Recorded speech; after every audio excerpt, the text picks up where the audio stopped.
I want to thank the AAC for inviting me back to their live stream To The Point. My name's Lauren Brown. A little background, I'm a CPA, a certified professional accountant. I'm a doctor of traditional Chinese medicine. I'm also a clinical hypnotherapist. I'm trained in Psych K, rapid transformational therapy, the Mercer Prayer technique. And I'm the founder of healthyseminars.com, offers continuing education for acupuncturists, as well as the founder of AcuBalance Wellness Center, the first and I guess longest serving integrated fertility clinic in British Columbia, Canada. And I'm the author of this book, Missing the Point: Why Acupuncturists Fail. I want to have a discussion with you about ignoring or staying out of the negative gap trap. This trap is where you lose your confidence, you feel frustrated, you feel depressed. And so I promise you that for this lecture, I always like to set the intention. I hope to one day be remembered as the guy that keeps everything really simple, powerful, and effective. And Einstein's quote here is make everything as simple as possible, just not simpler. In that idea, the risk of being too simple is that you may ignore it or dismiss it altogether. But I will do my best to keep this simple because I don't like to do complicated, but yet powerful and effective. So where the mind goes, the chi follows. What you focus on becomes your reality. So this is really about where you choose to put your attention. That is the key. And I like to use the idea of the missing the tile syndrome concept here. And so in missing the tile syndrome, the idea here is you have this beautiful tapestry, this beautiful, let's think of our ceiling has been hand painted. There's a million tiles, and every tile has been beautifully hand painted.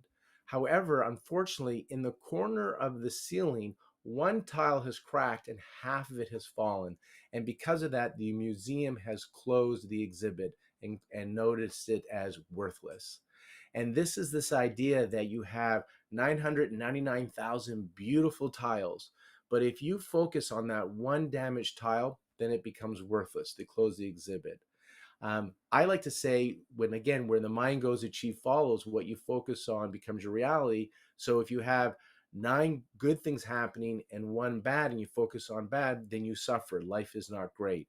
Vice versa, that if you have 9 bad things happening and 1 good, and you focus on that 1 good, then life becomes great. And so it's really about which wolf you're going to feed or where you're going to put your attention. Where the mind goes, the chi follows. What you focus on becomes your reality.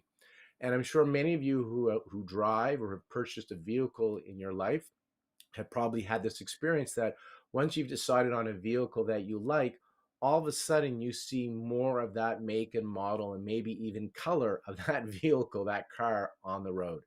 It's not that there's any more of that car on the road.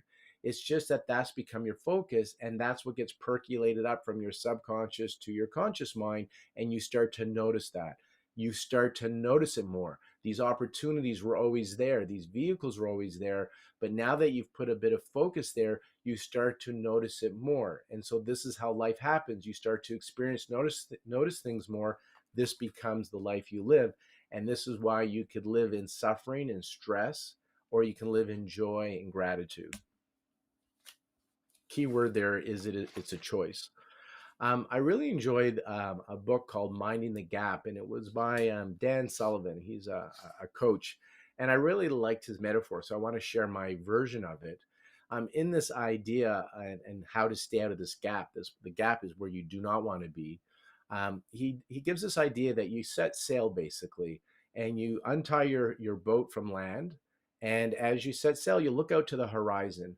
Now you got to remember the horizon is a mental construct. There is no place where the sky and the ocean meet, or sky and land meet. It's just a mental construct, but that's where you set your target out. Those are those big audacious goals. That's what you set your target when you leave the land on your sailboat. And after 24 hours of sailing, you go down and retire at night. You have a nice sleeper below. When you wake up, to your dismay, you notice that the horizon is just as far today as it was yesterday. And if you keep just focusing on the horizon, then over a period of time, this can lead you to a lack of confidence, frustration, and depression. So, the antidote for this, the solution is to look backwards, to look behind you and notice how far you have come each day. And that's the issue for a lot of driven people is they're constantly focused on their long-term goals or focusing on that horizon, but they're not stopping each day to do gratitude, to be grateful for what where they have come. And so the gap is the area from where you are today to where you want to be. That's the gap. But what we have to remember is there's also a position from where you are today and where you've come from. And this idea of practicing daily gratitude, where you look for things that you can be grateful for, it basically forces your mind, your brain, to search for the last 24 hours of what has been going well for you. And this is the antidote to staying out of the gap and enjoying life more. There's this quote that if you cannot feel gratitude, then you cannot be happy. And so many of us still suffer even though you have material possessions. I'm talking about the people that have, if I just have this, then I'll be happy. Well, they have this, but yet they still don't find the joy in their life. And the key quote here is if you cannot feel gratitude, then you cannot be happy. And I will say I was one of those people, very driven, that kept on achieving, but never finding that fulfillment. It was always short lived. And I'll talk more about that. And again, the key here is to stay out of gratitude, and the solution is daily practice of gratitude. And let's talk a little bit about how gratitude works as well from a scientific perspective. Remember that this is your free will. Gratitude is a choice, and it's one of those things that I like as a mind hack. I like to do mind hacks, and again, I'm always looking for these simple things. So what I'll do is I'm just going to read a little bit from some research here. So again, on gratitude. Many of us are always looking toward external factors. We're always looking outside of ourselves to experience joy and happiness, when really it's all related to internal work. This is a lot of the stuff around conscious work that many of you may have been exposed to. This is something science is just starting to grasp as well, as shown by research out of UCLA's Mindfulness Awareness Research Center. According to them, having an attitude of gratitude changes the molecular structure of the brain, keeps gray matter functioning, and makes us healthier and happier. When you feel happiness, the central nervous system is affected. So your whole autonomic nervous system changes, which many people say is the subconscious mind, the autonomic nervous system. You are more peaceful, less reactive, and less resistant. Now, that's really a cool way of taking care of your well being. Now, I suspect when you're practicing gratitude, I suspect that you're going into alpha brainwaves. So when you're in high beta brainwaves, that's that state of stress, overwhelm, anxiety. You're suffering at that time. Alpha is that nice state of detached relaxation. And when you're in alpha brainwaves, basically you become resourced. And again, through research, what they're noticing is that when we're in this state of gratitude and in the state of alpha brainwaves, we now are able to access more of our mind that is not normally available to us. In particular, they say in the research that we're able to access more of that creative mind.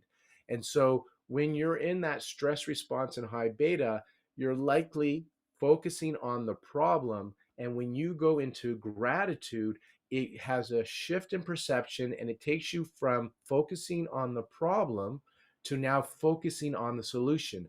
And that's when you get into gratitude and alpha brainwaves, you now are in inspired thought. And that's when one of these solutions, inspired thoughts, pops into your mind for what you can do and you get really excited about. I'm just going to read another little line here from some of the research.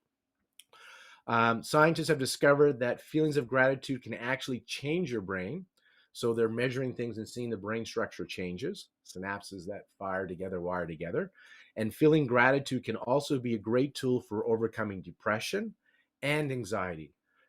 More important now than ever, right? Furthermore, scientists have discovered that the heart sends signals to the brain. Your thoughts and feelings of gratitude create a physiological response in your body. So if you want to feel happy, practice joy and gratitude. If you want to feel happy, practice joy and gratitude. It's not going to be this relationship or when you make this so much money or you have this health that's going to make you happy. It is an internal experience. And remember, it's not happiness that brings us gratitude, it's gratitude that brings us happiness. And so if you practice it daily, basically, if you cannot feel gratitude, you cannot feel happy. And so the idea of practicing gratitude daily is you revisiting the past 24 hours. And some people will find this a challenge, by the way, but that's okay. That's just showing you that you're not practiced at gratitude and it's taken a little bit of effort to get those wires to fire, right? Those synapses to fire. Last little piece from this research. In short, practicing gratitude seems to kick off a healthful, self perpetuating cycle in your brain. Perfect momentum, right? Counting your blessings now makes it easier to notice and count them later. And the more good you see in your life, the happier and more successful your life becomes. So, in Sean Anker's book, he's an author on the happiness advantage. He talks about a study where they take people that are basically, uh, think of negative and positive people. I'm losing the thought of the word. That's not the word they used in the book, but it just lost my head. And normally it doesn't, but it'll be okay still with the exercise we're going to do.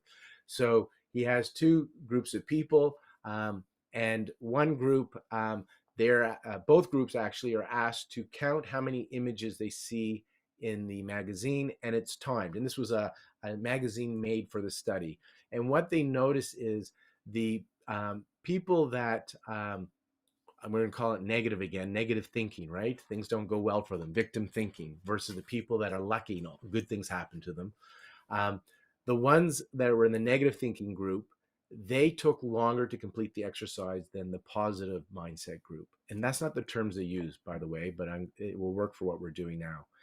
What was interesting is they all had identical. So what's the time difference? And in each magazine, there was an image. And right under the first image, it said, if you're reading this, to finish this exercise now, go to the second to last page. And so on the second to last page, it said, show this line to the supervisor and collect $250. So these people would look at the picture, read this, flip it, and hand it in. But there was a whole group of people that went picture, missed it, picture, picture, picture, and it took longer. This is that idea that I mentioned about seeing your make and model of the car on the road, where the mind goes, the chi follows. What you focus on becomes your reality. There's only so much information the conscious mind can take, 5 to 7 bits of information. Your subconscious is a supercomputer. And so if you're in that negative mindset, it's only going to percolate up to you that's matching what you want. Like when you're looking for that car, all of a sudden you're now noticing that car. So if you are of a positive mindset, that gratitude, you start to see more opportunities. They saw that line right away and were able to collect $250 by completing the exercise quickly, where the other group were not able to read that line. The opportunities are always there. It's there for everybody. So what's the difference? The difference is, what have you put your focus on? And gratitude is a way to start focusing on opportunity and what's going well in your life. And when you do that, you start to notice more. And because you're experiencing that, it's an inner experience, you're enjoying life. And they've shown that it's happy people that become successful. It's not successful people become happy, happy people become successful.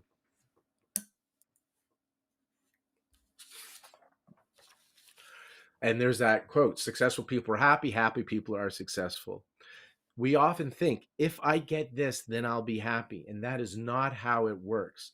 Pleasure is temporary. Success, that kind of success, material success is pleasure, is only temporary. And it puts you in a vulnerable state as well, because you're always needing the external environment to be a certain way for you to feel a certain way. And in conscious work, this is about inner work, and that you're feeling good despite the external environment. So that's a skill. Can you deny the 5 senses and what's happening now, and bring up that feelings of joy? And like attracts like. And this is how happy people do become successful. So happiness is more about the joy and striving for your potential than the actual end result. So enjoy the journey versus focusing on the destination idea. So it really is less about the external world. John Anker, again, Happiness Advantage, Before Happiness, his two books. One of the studies that he looked at is they looked at wanting to raise success rates and when you try to raise success rates. So in corporations that try to raise success rates, so profit margins, revenue, on the material side, they saw happiness would flatline. But yet, when they raised happiness inside these organizations, success would rise dramatically, educational and financial. And so, again, happy people become successful. And same thing for your organizations. Happy organizations become successful. So it's a cause and effect, and we can take this from a Newtonian level to a quantum level. So on the Newtonian level, cause and effect, we are using the external environment to make ourselves feel gratitude. So we're looking at what has happened. So in that gap, minding the gap exercise, we're looking behind us, and in the last 24 hours, what can I be grateful for? That's cause and effect, and that's on a Newtonian level, and it's very beneficial, and that's where the research has been done on. The causing effect is kind of a quantum idea where you're starting to feel gratitude in advance of what you desire and want before it's actually manifested. And this is more beyond the scope of our discussion today. But in that quantum level, you are now using your imagination to create what you want in your life, and you're causing the effect. And so, to if you want to be healthy, then start to feel whole and complete, right? If you want to be happy, then start to feel joy and gratitude in advance of what you see physically, right? And so that's causing the effect, and that's a quantum level idea that people talk of and that I love, and that's more on a manifestation level. And today we're really focusing on cause and effect, where you're looking at what you can be grateful for. What I invite you to do now while you're listening to this is really simple, but I would invite you to take a moment and write down three things that you're grateful for. Oh, this was the part I'm going to share this now because I didn't add this to the slide with the Sean Aker lecture research that he talks about, where they looked at those two groups of people, where they looked at the magazine. This is very key. So I'm glad I'm remembering this now. It kind of ties it in together. So quick summary. In that study, one group took much longer than the other because they missed it where it said, go to the supervisor and collect 250. They missed that opportunity and just focused on the pictures. What they did is they took the pessimist. That was what it was. Pessimist and optimist. That's how they kind of define the groups. So they took the pessimist group and they got them to write down for 21 days three things that they can be grateful for, three original things. And so every day they would write, not think, but write down three things that they be grateful for. And what they noticed is not only did they see changes in the brain structure, so the brain wired differently, but these people started to feel more optimistic and start to notice more good things happening in their life. That like attracts like. And so this is something that can be learned. So wherever you're at now, I would suggest, and I do this for my patients all the time, I suggest a gratitude practice. I'm going to actually tell you what I do is I recommend a really nice book. So I buy more of the expensive books. So a nice leather bound book. This one has like a strap to it. So if you can see that. So some people do a little Hilroy, but I do it on a nice binder because these are your gratitude, your joy book. So it's precious. I'm giving it the respect, right? It's precious. So it's in a nice expensive book. And each day I write three original. Now, the key to this is to take your time, write something you're grateful for, what's gone well in the last 24 hours or more, and write that down and allow yourself to feel the gratitude. It's the feeling that's key. If you just write three things down, but you don't bring up the feelings of gratitude, it won't be very beneficial. That feeling is chemistry in the body. Feelings are chemistry, right? And so, and this has an effect on your electrical and hormonal nervous system, right? And so you want to bring up the feelings of gratitude. This is key. And if you have something that every time you think about it, it brings gratitude, you are welcome to write that down each day. But now you need 4 things, because it has to be 3 original each day. So if you want to carry something forward or more than one thing forward, that is fine, but you need 3 original things. Now, what happens if it's difficult? Then be grateful that it's difficult, because if you were super great at it and you're still suffering, that's unfortunate, right? Because what else can we do? And there's lots that we can do. If you're finding it difficult, that is feedback that you don't have that wiring for gratitude. Because if it's wired, it's instant, it's easy. Like you can just bang, bang, bang and really feel it. Then you know it's wired, because that subconscious is like a super fast supercomputer. So it would be easy and fast. If it's not easy, then you are now building those synapses, right? So every time you think about it, you're wiring your brain differently. Like we saw in that study that Sean Anker quotes in his book, they noticed after 21 days that the brain changed and they felt more optimistic. They noticed more gratitude. They were experiencing more joy in their life. And so write 3 things down. I recommend in a book. The research didn't do it based you do it in your head. They didn't do it on your iPhone notepad or on a sticky note. I recommend a nice book. And sometimes I sit back and I reread these things. I go back and I reread what I put for gratitude. And I kind of have 2 practices. The Newtonian one, where I look at what I'm grateful for in my life. And then the quantum level of cause and effect, I start to be grateful for things that have not manifested yet, but I believe are going to, or I'm convincing myself they're going to. I start to really imagine and dream that. And gratitude is powerful, because gratitude is a form of receivership. When you are thankful, when you are receiving something or have received something, you're grateful, you're thankful. So gratitude puts you in that receiver state. And that's kind of basically what I want to share about how to stay out of the gap in today's world, with the media and social media usually bombarding you with, unfortunately, negative thought patterns. It's really important for your mental health to develop practices like meditation and daily gratitude to really calm that nervous system, to take you from that high beta, stress and anxiety and overwhelm, into that alpha, detached relaxation, right? To take you from that sympathetic fight or flight survival mode into parasympathetic, the rest and digest system. And your body will thank you for it. And these are just really simple mind hacks. So gratitude helps you stay out of the gap by thinking about what has gone well in the last 24 hours. It's still healthy and okay to be looking into the horizon. It's great to dream big. 2 things I would add to that. Remember to keep looking where you've come from. That's key. Otherwise, it's easy to fall into this gap of frustration and lack of confidence and depression. And causing the effect, not only having the horizon, these big goals, but taking time to imagine, to meditate, to dream what it would be like if it was fulfilled now. Not thinking how you're going to do that. I didn't say that. Just thinking if it was happening now, what your dream is, if it actually has occurred, what would be different? How would you feel? How would you behave? How would you act? And you're training your body, your autonomic nervous system, which I understand to believe is your subconscious system. You're training it, and it now has that expectation. And then these opportunities start to show up in your life to help you materialize that in the physical plane here. So thank you again for tuning in. If you like these kind of topics and talks, I suggest you check out my book, Missing the Point. And you can check out my website, laurenbrown.com. It has links to where to get my book.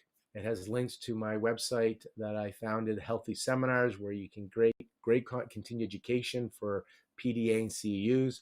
It also has a library there of our past 10 years of lectures and links to my clinic. So you can check all that out. And I want you to know that next week, you want to tune in to The Point with AAC, because we got Jeffrey Grossman from Acupuncture Media Works, and he always has great business pearls to help you grow your practice. Thank you for listening, and I'd love to hear your feedback in the chat.